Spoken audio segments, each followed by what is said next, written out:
2월 26일 주일 오전 예배 설교 말씀을 함께 나누겠습니다. 오늘 본문의 말씀은 요한복음 5장 1절에서 17절까지의 말씀이고 제목은 나는 포도나무이다 라는 말씀으로 하나님 말씀을 나누겠습니다.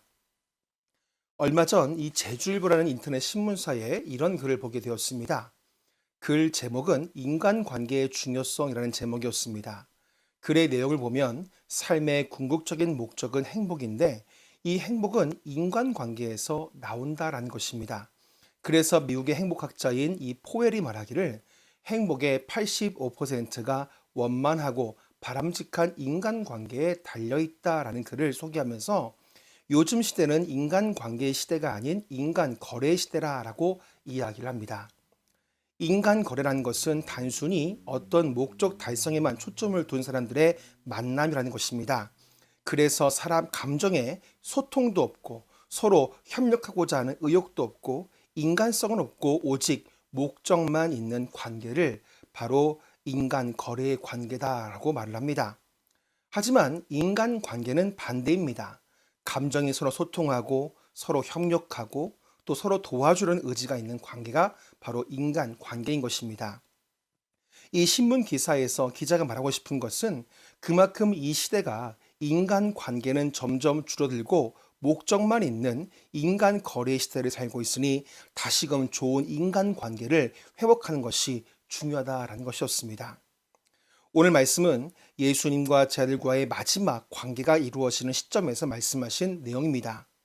즉 예루살렘에서 잡혀서 십자가에서 돌아가시기 전까지 이 제자들에게 유언처럼 부탁하신 말씀인 것인데 우리 함께 본문 말씀 요한복음 15장 1절과 2절 말씀을 제가 읽어드리겠습니다. 나는 참 포도나무요 내 아버지는 농무라.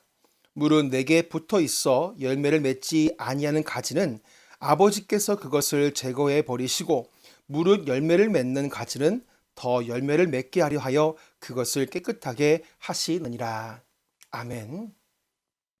오늘 예수님은 자신을 가리켜서 나는 참 포도나무요 라고 말씀하고 계십니다.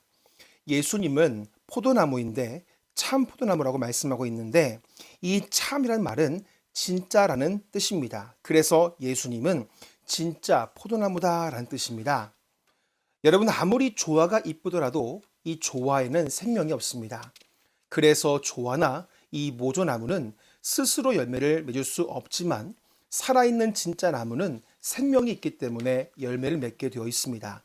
그런 의미에서 예수님은 진짜 생명을 주시는 분이란 뜻으로 나는 참 포도나무요 라고 말씀하신 겁니다. 그런데 2절 말씀 보시면 예수님께서 이렇게 말씀하십니다. 내게 붙어 있어 열매를 맺지 아니하는 가지는 이라고 말씀합니다. 포도나무가 예수님이라면 가지는 누구입니까? 바로 사람들입니다. 예수님은 가지와 같은 우리에게 참 생명을 주시기 위해서 오셨습니다. 예수님을 믿는다는 것은 가지가 참 포도나무이신 예수님께 붙어 있는 것입니다. 예수님은 내게 붙어 있으면 열매를 맺고 생명을 얻는다라고 말씀하셨습니다. 예수님을 믿으면 생명을 얻는다는 것은 알겠는데 열매를 맺는다는 것은 무슨 말일까요? 오늘 본문의 말씀을 보면 예수님은 열매라는 말을 총 7번이나 말씀했습니다. 같은 말을 반복해서 하신다는 것은 굉장히 중요하다는 것입니다. 다시 말해 우리가 예수 그리스도를 믿어야 하는 이유는 예수님이 말씀하신 열매를 맺기 위함임을 알 수 있습니다. 요한복음 본문 요한복음 15장 5절 말씀에 이렇게 되어 있습니다. 나는 포도나무요 너희는 가지라.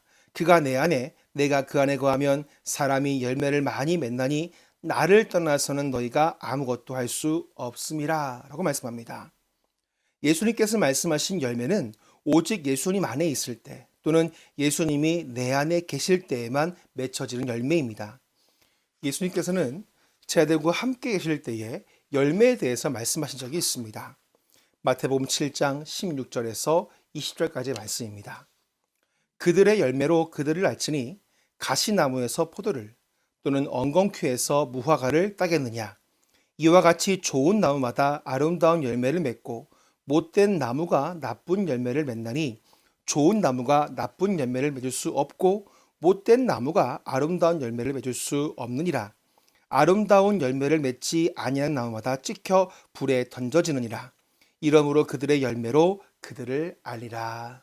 아멘. 예수님은 아름다운 열매를 맺지 않는 나무는 찍혀 불에 던져질 것이다 라고 말씀하셨습니다.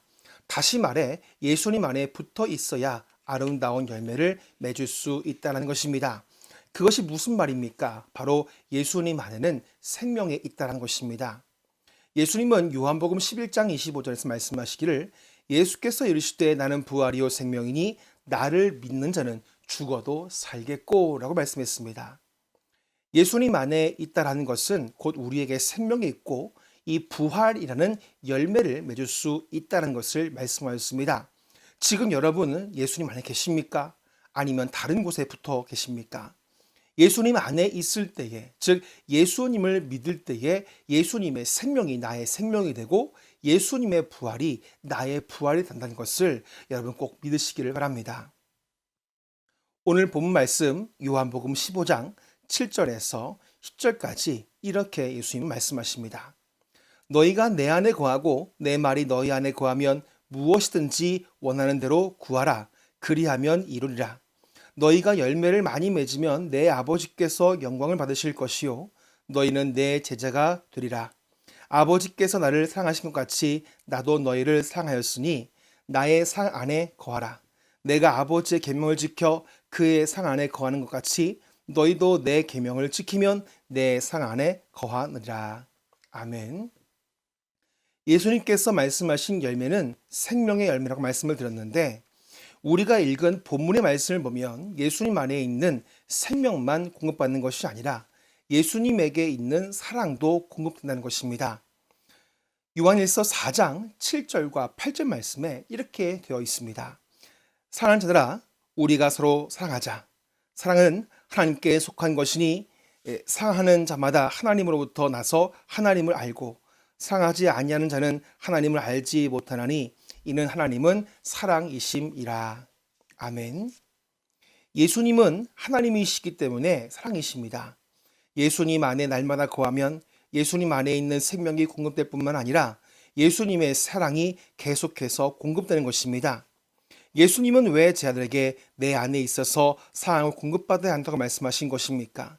그것은 예수님의 제자가 되어야 하기 때문입니다.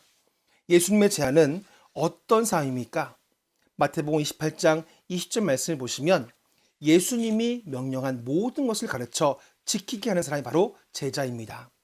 그렇다면 예수님이 가르쳐 주신 명령이 무엇입니까? 오늘 본문의 말씀 12절부터 14절 말씀에서 이렇게 말씀하고 있습니다.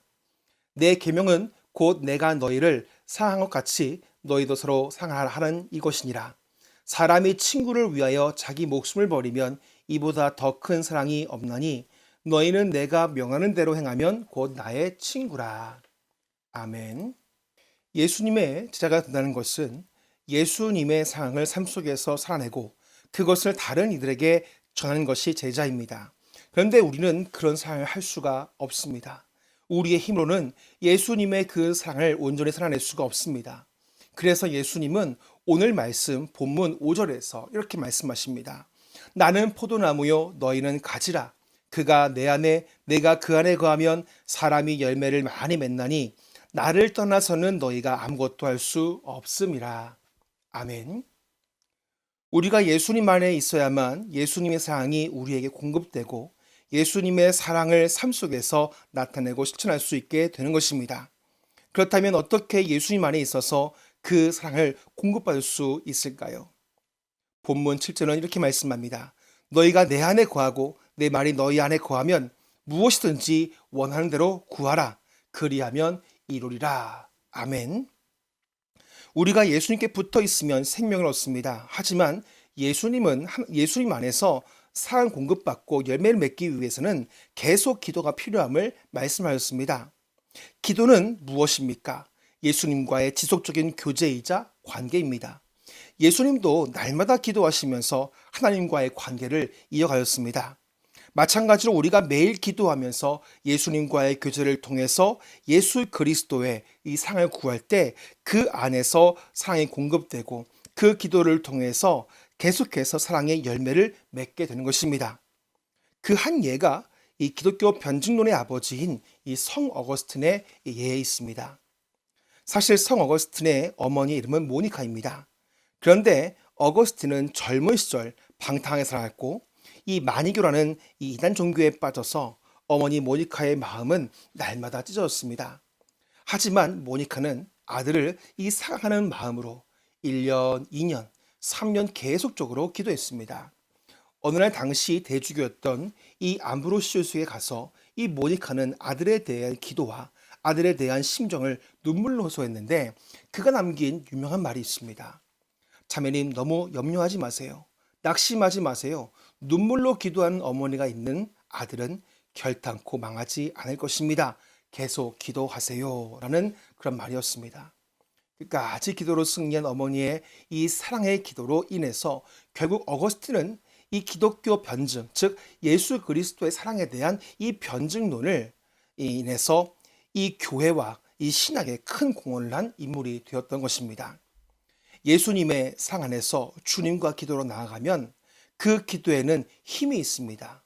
바로 예수 그리스도의 사랑 때문에 사람을 변화시키고 사람을 바꾸고 세상을 변화시키고 세상을 바꾸는 것입니다. 성도 여러분, 예수님 안에 늘 기도하면서 예수님의 사랑을 공급하십시오. 주님께 늘 기도하십시오. 기도는 어려운 것이 아닙니다. 교제이고 관계입니다. 하나님께 기도하면 할수록 여러분 안에 이 사랑의 열매가 계속 맺혀지게 되는 것입니다. 그 사랑을 가지고 예수님이 우리에게 말씀하신 제자의 삶을 살고 다른 이들에게 예수님의 사랑을 전할 수 있게 될 것입니다.